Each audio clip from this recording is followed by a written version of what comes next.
আগে শেখ হাসিনা এইভাবে কথা বলতো। শেখ হাসিনার সবচেয়ে বড় এলিশন ছিল বিএনপি। আপনারা কিভাবে শেষটাতে শেখাবেন? আমরা আসছি একটা প্রোগ্রাম, বিএনপির এগেইনস্টে কথা বলতে পারেন না। চাঁদাবাজদের বিরুদ্ধে সবসময় আমাদের কথা বলতে হবে। যারা চাঁদাবাজ, যারা মামলাবাজ, আমাকে একটু কথা বলতে দিন। আমাকে একটু কথা বলতে।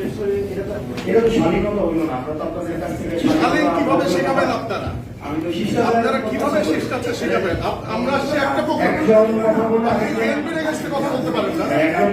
আমরা এটা জানি না এখানে এভাবে কথাবার্তা বলা হয়। মিনিমাম যদি আপনার আমরা তো জানি না এখানে এই ফোরামে এই কথা বলা হয়। একজন কথা বললে আরেকজন কথা বলতে হবে না। এই ভদ্রতাটা এটা বলাই যাবে না এখানে। এই ভদ্রতাটা এখানে আমরা জানি ভাই মোবাইল ম্যানার শিখে আপনাকে ভাই এটাকে জানতে চাই।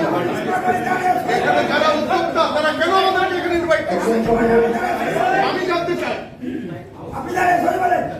একজন কথা বললে আরেকজন কথা বলতে হবে না। আপনি বললেন আপনার কাছে আমাদের কেন এখানে ইনভাইট করা হয়েছে এটাকে আমাকে এক্সপ্লেইন করতে হবে। আপনার কাছ থেকে আমরা শিখবো, কিন্তু আপনি যদি কেন? প্রোগ্রামের একটা কেন?